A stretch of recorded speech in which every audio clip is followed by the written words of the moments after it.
حج کے اندر لبیک اللہم لبیک تک پڑھنا بند کروا دیا۔ یہ لوگ جمعہ کی نماز دوپہر 12 بجے شروع کر کے شام کو ختم کرتے اور جو بھی شخص اس کی مخالفت کرتا فوراً سے اس کی گردن اڑانے کا حکم دیتے۔ ان لوگوں کو اسلام، اچھائی اور بنو ہاشم سے چڑ تھی۔ جب معاویہ نے اپنی زندگی کے اندر یزید کے لیے تلوار کے زور پر بیعت لینا شروع کی تو بڑے بڑے صحابہ نے حجاز مقدس سے انکار کر دیا اور صرف حضرت حسن کے معاہدے کی وجہ سے انتظار کرتے رہے، خاموش رہے۔ مگر جب معاویہ کا انتقال ہوا اور یزید خلیفہ بنا تو لوگوں نے کہا کہ بس بہت ہو گیا۔ شام اور عراق کے لوگ بھی اب اس سے چھٹکارا چاہتے تھے، اسی لیے امام حسین علیہ السلام کو اگلا خلیفہ چن کر ان کی بیعت کرنا چاہتے تھے، اور اسی لیے کوفہ کے لوگوں نے کئی ہزار خطوط امام حسین علیہ السلام کو لکھے کہ آپ یہاں پر کوفہ آ جائیں، ہم سب آپ کی بیعت کر کے آپ کی سربراہی میں یزید کے خلاف لڑیں گے۔ امام حسین علیہ السلام نے اس بات کو کنفرم کرنے کے لیے مسلم بن عقیل کو کوفہ بھیجا تاکہ وہ حالات کا جائزہ لے کر آپ کو خبر کریں کہ کیا واقعی ایسا معاملہ ہے۔ مسلم بن عقیل نے حالات کا جائزہ لے کر یہ خط لکھا کہ آپ یہاں پر آ جائیں، کوفہ کے لوگ واقعی آپ کی بیعت کرنا چاہتے ہیں۔ جس کے بعد امام حسین علیہ السلام اپنے خاندان بنو ہاشم اور جانثاروں کے ساتھ کوفہ کی جانب روانہ ہوئے۔ یزید کو خبر ملی تو اس نے عبید اللہ ابن زیاد کو کوفہ کا گورنر بنا کر بھیج دیا کہ انہیں وہیں پر روک کر عبرتناک سزا دے۔ اب ظاہر ہے کہ اگر امام حسین علیہ السلام یہ بیعت لے کر خلیفہ بن جاتے تو بنو امیہ کے اس پلید یزید کی حکومت ہی باقی نہ رہتی اور ساتھ ساتھ اس خاندان یعنی بنو امیہ کی حکومت بھی ختم ہو جاتی۔ اسی لیے اس نے لشکر بھیج کر امام حسین علیہ السلام کو کربلا کے مقام پر ہی روک لیا تاکہ وہ کوفہ میں داخل ہی نہ ہو سکیں، اور ابن سعد کو، جو کہ سعد ابن ابی وقاص کا بیٹا تھا، اس نے یزید کے لیے امام حسین علیہ السلام سے بیعت لینا چاہی کیونکہ اس کو رے کے علاقے کی حکمرانی کا لالچ دے کر یزید نے بھیجا تھا۔ اس کے علاوہ کربلا کے اندر عبید اللہ ابن زیاد کی فوج بھی شامل تھی۔ اگر امام حسین علیہ السلام اس وقت اس حکومت کو مان لیتے تو اس کا مطلب یہ تھا کہ اس دور کی بدترین طاقت کو تلوار کے زور پر مان لینا، جس کے بعد قیامت تک آنے والا ہر انسان یہی کرتا اور اسلام کا شرازہ بکھر کر رہ جاتا۔ امت مسلمہ کبھی بھی ایک خلیفہ پر اکٹھی نہ ہوتی اور جس کا بھی دل کرتا وہ تلوار اٹھا کر جنگ کر کے اپنی حکومت کو قائم کر لیتا۔ لیکن وہ کیونکہ حسین تھے اسی لیے انہوں نے باطل کے سامنے سر جھکانے سے انکار کر دیا۔ اور پھر اس کے بعد ہوا واقعہ کربلا، جس کا منظر ہم سبھی کے کانوں میں اور آنکھوں کے سامنے بچپن سے سن کر ہمارے تصورات کے اندر شامل ہو چکا ہے کہ کیا کچھ ظلم و بربریت آل محمد کے ساتھ کر کے انہیں ذبح کر دیا گیا۔ مگر کوفہ کے وہ لوگ جو کہ امام حسین علیہ السلام کو خط لکھ کر بلانے والے اور ساتھ دینے کا دعویٰ کرنے والے تھے، ایک دم سے تلوار اور موت کے خوف سے خاموش ہو گئے۔ امام حسین علیہ السلام کا ساتھ دینے کے لیے کربلا تک نہیں آئے، ان کو اکیلا چھوڑ دیا۔ یہ سب لوگ مشکل پڑنے پر نیوٹرل ہو گئے۔ یزید صرف ان 70 لوگوں کے گھرانے کو پکڑ کر قید بھی کر سکتا تھا، مگر اس نے اپنی اصلیت پوری امت مسلمہ کو دکھائی کہ اصل میں یہ دین اور اہل بیت کے دشمن ہیں۔ یہ سب دین کے لباس میں منافق ہیں جو حکومت کے بالکل حقدار نہیں۔ اسی لیے اس نے امام حسین علیہ السلام اور ان کی آل اولاد کو پیاس سے تڑپایا، ایک ایک کو شہید کر کے ان کی لاشوں کی بے حرمتی کی، ان کے سر کاٹ کر نیزے پر لٹکائے۔ امام حسین علیہ السلام کا سر کاٹ کر کوفہ کی گلیوں کے اندر گھمایا گیا اور اس کے بعد یزید کو بھیجا گیا۔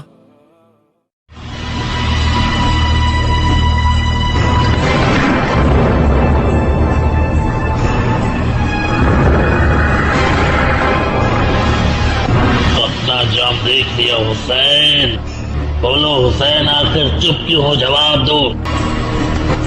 یہ بے حرمتی مت کرو، تمہاری جھڑی ان کے ڈہنے مبارک کو چھو رہی ہے جن کو رسول اللہ خود بوسہ دیتے تھے۔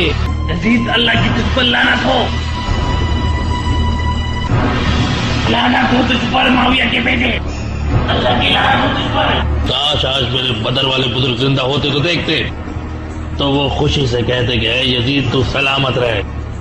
آج ہم نے بنی ہاشم کے سب سے بڑے سردار کو قتل کر کے آج کے دن بدر کا بدلہ پورا لے لیا۔ بنی ہاشم نے صرف ملک حاصل کرنے کے لیے ڈھونگ رچایا تھا، نہ کوئی وحی اتری، نہ کوئی فرشتہ اترا، نہ ہی کبھی جبریل آیا اور نہ ہی کبھی کوئی کتاب اتری۔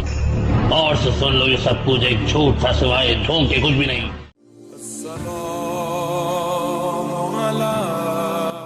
یہ سب واقعہ سن کر مدینہ والوں کا تو دل جیسے پھٹ گیا۔ سب نے مدینہ کے اندر زبردستی تلوار کے زور پر لی گئی اس بیعت کو توڑ دیا، اور یزید نے جب یہ دیکھا تو اپنی 12,000 کی فوج کو مدینہ بھیجا اور واقعہ ہرا ہوا۔ جب اس 12,000 کی فوج کو یہ حکم دیا گیا کہ 3 دن کے لیے ہر مسلمان کی مدینہ کے اندر جائیداد، اس کی عزت اور اس کے مال کو لوٹنا تمہارے لیے بالکل جائز ہے، تم جو چاہو وہ کرو۔ جس کے بعد 1000 صحابہ کی بیویاں بنا شادی کے حاملہ ہو گئی، مسجد نبوی کے اندر گھوڑے باندھے گئے، اور اس کے بعد مکہ کے اندر عبداللہ ابن زبیر کی حکومت کو ختم کرنے کے لیے یزید نے اپنی فوج کے ذریعے کعبہ پر پتھر اور آگ کے شعلے پھینکوائے، جس سے غلاف کعبہ بھی جل گیا اور اس کی عمارت کو بھی خوب نقصان پہنچا۔ اس سب ظلم کی انتہا کی آپ کسی غیر مسلم سے بھی امید نہیں کر سکتے۔ اس کے بعد اللہ نے اس ظالم کو ایسا پکڑا کہ پیٹ کی بیماری کے ساتھ یہ مر گیا، اور یزید کی موت کے بعد ان کے بیٹے جب حضرت معاویہ نے حکومت لینے سے انکار کیا تو عبداللہ بن زبیر خلیفہ بن گئے، اور اب پوری امت مسلمہ کے اندر صرف ایک خلیفہ بن گیا۔ یعنی اصل میں خلافت کے نظام کو پٹڑی سے اتارنے والے امیر معاویہ تھے، اور اگر آپ یہ بات نہیں مانتے تو حدیث شریف کا انکار کرتے ہیں جس کے مطابق آپ صلی اللہ علیہ وآلہ وسلم نے فرمایا تھا کہ میری خلافت صرف 30 سال باقی رہے گی، اور اس کے بعد کاٹ کھانے والی ملوکیت یعنی بادشاہت آئے گی، جو کہ بنو امیہ اور اس کے بعد بنو عباس کی تھی۔ بنو امیہ نے اپنے کالے کرتوتوں پر پردہ ڈالنے کے لیے خود سے تاریخ پر پردہ ڈالا، اپنی خود کی من پسند تاریخ لکھوائی، لیکن ہم نے تاریخ کو احادیث مبارکہ یا قرآن سے ہی لینا ہے، نہ کہ کسی فرقے سے۔ نبی کریم صلی اللہ علیہ وآلہ وسلم نے جب احد کے شہداء کی قبروں پر جا کر ایک بار پھر سے نماز جنازہ ادا کی تو لوگوں سے اپنے خطبے کے اندر فرمایا کہ اے لوگوں، مجھے تم سے شرک کا خوف نہیں، بلکہ اس بات کا ڈر ہے کہ تم پر بھی دنیا مسلط ہو جائے گی، اور اس دولت کو حاصل کرنے کے لیے تم ایک دوسرے سے جنگ کرو گے۔ آپ نے جنگ احد کے شہداء کی قبروں پر یہ خطبہ اس لیے دیا تاکہ لوگوں کو یہ سبق ملے کہ انہی میں سے لوگ تھے جنہوں نے مال غنیمت کے لالچ کے اندر غفلت میں آ کر اپنی فتح کو شکست کے اندر بدل لیا، لیکن تم لوگ دنیا داری کے لالچ کے اندر ایسا مت کرنا۔ اس کے بعد آپ صلی اللہ علیہ وآلہ وسلم نے فرمایا کہ مجھے خواب کے اندر مروان کے کچھ لڑکے اپنے ممبر پر اچھلتے کودتے ہوئے دکھائے گئے ہیں۔ اس خطبہ کے بعد صحابہ کرام یہ بیان کرتے ہیں کہ رسول اللہ صلی اللہ علیہ وآلہ وسلم کو کسی نے بھی اپنی وفات تک مسکراتے ہوئے نہیں دیکھا۔ قرآن کریم کی سورہ التوبہ کے اندر اللہ پاک فرماتے ہیں، جس کا مفہوم ہے کہ اے محمد، تم پر ایمان لانے والے مسلمان بھی ایک جیسے نہیں ہیں، ان میں بھی کیٹیگریز ہیں۔ ایک ہے سابقون الاولون، جو آگے بڑھ کر سب سے پہلے ایمان لائے، اسلام قبول کیا، اور ہر لمحہ رسول اللہ صلی اللہ علیہ وآلہ وسلم کے ساتھ کھڑے رہے، ہر ایک جنگ کے اندر اپنے مال اور جان کے ساتھ شریک ہوئے۔ انہیں کہتے ہیں رضی اللہ عنہ، یعنی اللہ ان سے راضی ہوا۔ اس کے علاوہ دوسری کیٹیگری کے لوگ ہیں اعلیٰ درجے کے منافق۔ ایک صحابی اور منافق، ایسا بھلا کیسے ہو سکتا ہے؟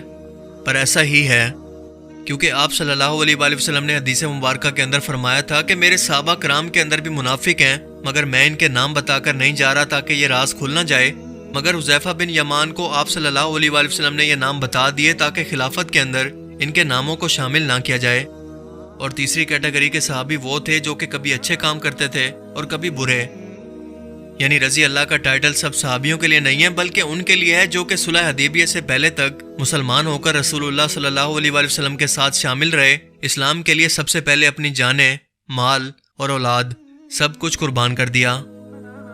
اگر صلح حدیبیہ کے بعد کوئی صحابی ایمان لائے اور اچھے اعمال کیے تو وہ بھی نیک صحابہ کے اندر شامل ہوگا، جیسا کہ ابو جہل رسول اللہ صلی اللہ علیہ وآلہ وسلم کے خلاف ساری زندگی لڑتا رہا، اور ان کے بیٹے اکرمہ بھی فتح مکہ سے پہلے رسول اللہ صلی اللہ علیہ وآلہ وسلم اور مسلمانوں کے خلاف تلوار اٹھا کر لڑتے رہے، فتح مکہ پر بھی بغاوت کی، لیکن اس کے بعد اسلام لا کر حضرت خالد بن ولید کے ساتھ جنگوں میں شرکت کی اور اسلام کی خاطر جنگ تبوک کے اندر اپنی جان پیش کر دی، حالانکہ وہ ابو جہل کے بیٹے تھے، جو کہ جنگ بدر کے اندر جہنم واصل ہوا تھا۔ صحیح مسلم کی حدیث مبارکہ ہے کہ اسلام لانے کے بعد ایک بار ابو سفیان اپنے قافلے کے اندر سوار ہو کر کہیں جا رہے تھے کہ اسی دوران ان کی نظر 3 اصحاب رسول پر پڑی، جو کہ حضرت بلال جو کہ حبشہ یعنی افریقہ سے تھے، سلمان فارسی جو کہ ایران یعنی ایشیا سے تھے، اور صہیب رومی بالکل ایک جگہ پر موجود تھے۔ اپنے قافلے پر سوار ہو کر ان تینوں کو ابو سفیان نے اپنی نظروں سے ایسے دیکھا کہ اسلام لانے سے پہلے تو تم ہمارے غلام ہوا کرتے تھے، اور آج اسلام لانے کے بعد تمہیں یہ حیثیت ملی ہے کہ جو کہ ایک سردار کو بھی نہیں ملتی۔ انہوں نے یہ سب منہ سے نہیں کہا، لیکن ان کی نظریں یہ سب کچھ کہہ رہی تھی۔ ان تینوں اصحاب نے جب ابو سفیان کی نظروں کو دیکھا تو غصے کے اندر کہا کہ صرف اور صرف کلمہ پڑھنے کی وجہ سے دشمن اسلام تیری جان بچ گئی، ورنہ اصحاب رسول کی تلوار نے دشمن اسلام سے ابھی تک بدلہ نہیں لیا۔ اتفاق سے وہیں سے حضرت ابو بکر صدیق بھی گزر رہے تھے، انہوں نے یہ سارا معاملہ دیکھا تو ان تینوں اصحاب کو کہا کہ تم قریش کے سردار کے بارے میں ایسی باتیں کرتے ہو، یعنی ان کو ڈانٹا۔ اس کے بعد حضرت ابو بکر صدیق نبی پاک صلی اللہ علیہ وآلہ وسلم کی خدمت میں حاضر ہوئے اور یہ تمام واقعہ بیان کیا۔ آپ صلی اللہ علیہ وآلہ وسلم نے فرمایا کہ اے ابو بکر، تم نے ان تینوں کا دل دکھا دیا۔ اور اس کے بعد فرمایا کہ اگر تم نے واقعی ایسا کیا ہے تو سمجھ لو کہ تم نے اللہ کا دل دکھایا ہے۔ اس کے بعد حضرت ابو بکر صدیق دوڑتے ہوئے ان اصحاب کے پاس گئے اور ان سے جا کر معافی مانگی کہ کیا میں نے تمہارا دل تو نہیں دکھایا؟ ان اصحاب نے کہا کہ نہیں، ایسی کوئی بات نہیں، اللہ آپ پر رحم کرے۔ یہ صرف ایک حدیث مبارکہ آپ کو بہت کچھ سمجھا دے گی۔ ابن عباس فرماتے ہیں کہ میں نے 10 محرم 61 ہجری کو جمعہ کے روز رسول اللہ صلی اللہ علیہ وآلہ وسلم کو خواب میں دیکھا۔ آپ کے بال بکھرے ہوئے تھے، آپ پریشانی کی حالت میں تھے۔ میں دیکھ کر تڑپ گیا اور پوچھا کہ اے اللہ کے رسول، آپ کا یہ حال کیسے ہے؟ آپ صلی اللہ علیہ وآلہ وسلم کے ہاتھ کے اندر ایک شیشی تھی۔ ابن عباس نے پوچھا کہ یہ کیا ہے؟ آپ صلی اللہ علیہ وآلہ وسلم نے فرمایا کہ کیا تمہیں معلوم نہیں، میں صبح سے حسین اور اس کے ساتھیوں کا خون کربلا سے جمع کر رہا ہوں۔ ابن عباس کہتے ہیں کہ میں گھبرا کر اٹھا اور دن اور تاریخ نوٹ کر لی، اور اسی ڈیٹ کے ساتھ یہ خبر سننے کو ملی کہ امام حسین علیہ السلام اور ان کے ساتھیوں کو کربلا میں شہید کر دیا گیا۔ اگر اس وقت امام حسین علیہ السلام بیعت کر لیتے تو یزید پوری دنیا کو یہ کہہ سکتا تھا کہ تم لوگ کیا چیز ہو، دیکھو نواز رسول نے میری بیعت کی ہے۔ اسے کھلا لائسنس مل جاتا خلافت کو بادشاہت کے اندر بدلنے کا، لیکن امام حسین نے یہ مثال رہتی دنیا تک قائم کی کہ گردن تو کٹ سکتی ہے پر ظالم کی حکومت کو چلنے نہیں دے سکتی، چاہے ہم تعداد میں کم ہی کیوں نہ ہوں۔ لیکن اصل اسلامی تاریخ یہی ہے جو کہ صحیح حدیث اور قرآن سے ثابت ہے، جو کہ اللہ کے رسول صلی اللہ علیہ وآلہ وسلم ہمارے درمیان ہماری ہدایت کے لیے چھوڑ کر گئے تھے۔ ان سے بھی اگر کسی کو ہدایت نہ ملے اور حقیقت کا پتہ نہ چلے تو تب تو آسمان سے فرشتے آ کر بھی اس کو قائل نہیں کر سکتے، کیونکہ اللہ نے ان کی آنکھوں پر پٹی باندھ دی ہے اور دلوں پر مہر لگا دی ہے۔ ہم کسی کے جنتی اور جہنمی ہونے کا فیصلہ کرنے والے نہیں ہیں، کیونکہ یہ سب معاملہ ان کا اللہ کے سپرد ہے۔ لیکن ایک مسلمان ہونے کے ناطے ہم صحیح حدیث مبارکہ کو اور سچ کو دنیا سے چھپا کر خیانت نہیں کر سکتے، اور سچ یہی ہے جو کہ آپ نے اب تک پوری تاریخ کو سن کر جانا۔ رسول اللہ صلی اللہ علیہ وآلہ وسلم کی نبوت 30 سال کی تھی، جس کے اندر 21 سال ابو سفیان رسول اللہ کے خلاف لڑتے رہے۔ جنگ بدر میں تو کئی قافلہ لے کر شام گئے ہوئے تھے، لیکن اس کے بعد جتنی بھی جنگیں ہوئی ان میں کافروں کی طرف سے مسلمانوں کو ختم کرنے کے لیے سردار کے طور پر اور سپہ سالار کے طور پر شامل تھے۔ اس کے بعد ان کے بیٹے معاویہ ساری زندگی حضرت علی سے لڑتے رہے، ایک دن بھی خلافت کے نظام کو سکون سے چلنے نہیں دیا۔ یہ تھی وہ دوسری کہانی جو کہ کسی مولوی کی زبان سے یا کسی بھی ممبر سے آپ کبھی نہیں سنیں گے۔ یہ مولوی آپ کو ہمیشہ گھما پھرا کر اپنے فرقے کا اور آدھا سچ بتائیں گے۔ اللہ کے رسول صلی اللہ علیہ وآلہ وسلم جب نصیحت کر کے گئے تھے کہ میری سنت اور قرآن کو مضبوطی سے پکڑ کر رکھنا اور فرقوں کے اندر مت پڑ جانا، میرے اہل بیت کے معاملے میں اللہ کا خوف رکھنا، لیکن امت نے اس کا بالکل الٹ کر کے دکھایا۔ سنی نے قرآن کو پکڑا، اس کی تعویل کر کے مزید فرقے بنائے، شیعہ نے اہل بیت کی محبت لی اور قرآن کو بعد میں رکھا۔ آج کے دور میں ماتم کے نام پر جو دین پیش کیا جا رہا ہے، کیا یہ رسول اللہ صلی اللہ علیہ وآلہ وسلم کا دین تھا، یا یہ کوئی ایسی تعلیمات ہیں جو کہ ہم غیر مسلم کو پیش کر کے اسلام سے متاثر کر سکتے ہیں؟ یہ سراسر بدعت اور گمراہیاں ہیں۔ یہ اہل تشیع دراصل آج وہ شیعہ ہیں ہی نہیں جو کہ خود کو شیعان علی کہتے تھے، کیونکہ یہ خود بنو امیہ کی تعلیمات کو فالو کر رہے ہیں۔ صحابہ کرام کو گالیاں دے کر یاد کریں کہ یہ کس کا طریقہ تھا۔ یہ شیعان علی کا طریقہ نہیں تھا بلکہ یزیدیوں کا تھا، دین میں اس طرح کی بدعات کو شامل کرنا اور صحابہ کرام کا بغض رکھنا۔ امام زین العابدین جن کی زندگی کے اندر واقعہ کربلا ہوا تھا اور واقعہ کربلا کے بعد وہ تقریباً 40 سال تک زندہ رہے، یعنی 40 مرتبہ ان کی زندگی کے اندر 10 محرم کا دن آیا، لیکن امام زین العابدین جو کہ امام حسین علیہ السلام کے بیٹے تھے، کیا آپ نے اپنی زندگی کے اندر ایک بار بھی 10 محرم کا گھوڑا نکالا؟ کیا آپ نے اپنی زندگی کے اندر ایک بار بھی 10 محرم کو ماتم کیا؟ کیا آپ نے اپنی زندگی کے اندر ایک بار بھی 10 محرم کو اپنے آپ کو چھریاں ماری؟ اگر امام زین العابدین نے اپنے ساتھ کبھی ایسا نہیں کیا تو میرا سوال یہ ہے کہ آج کل جو لوگ محرم کے دنوں کے اندر ایسا کرتے ہیں وہ کس کے طریقے پر چل کر ایسا کر رہے ہیں؟ کیا ان لوگوں کو امام زین العابدین سے بھی زیادہ غم ہے؟ ایک بار سوچئے گا ضرور۔ اللہ تعالیٰ سے دعا ہے کہ وہ ہمیں بھی امام حسین علیہ السلام کے نقش قدم پر چلنے کی طاقت عطا کرے اور ظالم کے سامنے کلمہ حق کہنے کی بھی ہمت دے، چاہے وہ تعداد کے اندر جتنے ہی زیادہ کیوں نہ ہو۔ اللہ تعالیٰ ہمیں سمجھنے کی اور حق بات کو کرنے کی توفیق عطا فرمائے، آمین۔ بالکل ناظرین، آپ نے بہت کچھ سیکھا ہوگا اس ویڈیو سے اور آپ کو سمجھ میں آئی ہوگی، جو کہ ایک کی پوائنٹ اس میں بتایا، انہوں نے بتایا کہ جب نبی پاک صلی اللہ علیہ وسلم اس دنیا سے پردہ فرما رہے تھے تو انہوں نے فرمایا کہ تم 2 چیزوں کو اگر مضبوطی سے تھامے رہو گے تو کبھی گمراہ نہیں ہوگے، یعنی اللہ کی رسی کو۔ وہ اللہ کی رسی کیا ہے؟ قرآن اور احادیث۔ تو ناظرین، جیسے کہ بتایا کہ امام زین العابدین جو کہ حضرت امام حسین رضی اللہ تعالیٰ عنہ کے بیٹے تھے، وہ واقعہ کربلا کے بعد تقریباً 40 سال تک زندہ رہے، لیکن انہوں نے کبھی بھی اپنی زندگی میں 10 محرم کو گھوڑا نہیں نکالا، کبھی بھی ماتم نہیں منایا، کبھی بھی اپنے اوپر چھریاں نہیں چلائیں۔ تو آج ہم یہ کیوں کرتے ہیں؟ آج ہم کس کی کرتے ہیں؟ تو یہ بتائیے، یہ سارا یزیدی ہے، یہ سارا یزیدی اعمال ہیں جو کہ، اور اسی طرح جو آج کل بتایا کہ جو اہل تشیع جو صحابہ کو گالیاں دیتے ہیں، یہ کون سے اعمال ہیں؟ یہ سب کو پتہ ہے یہ سارے یزیدی اعمال ہیں۔ تو ناظرین، ہمیں چاہیے کہ ہم اپنے آپ کو ان برے اعمال یعنی کہ یزیدی اعمال سے اپنے آپ کو بچائیں اور دین میں بدعتیں شامل نہ کریں، بدعت نہ کریں، کیونکہ ناظرین دین وہی ہے جو صرف قرآن اور احادیث سے ثابت ہے۔ اس کے علاوہ آپ جو بھی بات سنیں، جو بھی چاہے وہ اچھی بری جو بھی آپ بات سنیں، وہ بدعت ہے۔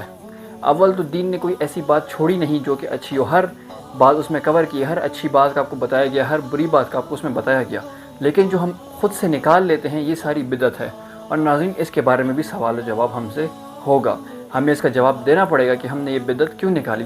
تو ناظرین کوشش کریں گے، آج سے آپ اور ہم یہ عہد کریں کہ ہم کوشش کریں گے کہ حد سے حد ہو سکے صرف قرآن اور احادیث سے جو دین ثابت ہے، جو ہمارے مفتیان کرام علماء کرام کے ذریعے ہمیں ثابت ہے، جو ہمیں بتاتے ہیں مفتیان کرام علماء کرام دین اور احادیث کے مطابق، صرف اسی کو ہم فالو کریں گے۔ اس کے علاوہ جتنی بھی بدعت ہیں، یہ نیاز نکالنا، نذرانے نکالنا، قبروں پہ سجدے کرنا، ماتم کرنا، یہ ساری ناظرین ان چیزوں سے ہم بچیں گے، اور اگر کر رہے ہوں گے تو توبہ کریں گے۔ تو ناظرین this was my reaction. I hope you liked it. If you did then please hit that like button and leave down your lovely comments in comment section. اور سب سے اہم بات جو میں ہر دفعہ کہتا ہوں کہ آپ کوئی بھی اچھی ویڈیو دیکھیں، کوئی بھی اچھی بات دیکھیں، تو سب سے بہترین طریقہ اس کو اپریشیٹ کرنے کا کہ آپ اس کو دوسروں تک پہنچائیں، تاکہ زیادہ سے زیادہ لوگ اس بات کو، اس تاریخی پس منظر کو، جو ہسٹوریکل بیک گراؤنڈ ہے واقعہ کربلا کا، اس کو سمجھ سکیں، جان سکیں، سمجھ سکیں، اور جو بدعتیں کر رہے ہیں، جو گناہ کر رہے ہیں، وہ سمجھ سکیں اور اس سے اپنے آپ کو بچا سکیں۔ تو ناظرین بہت جلد آپ سے ایک دوسری ویڈیو میں ملاقات ہوگی انشاءاللہ، تو تب تک کے لیے السلام علیکم ورحمۃ اللہ وبرکاتہ۔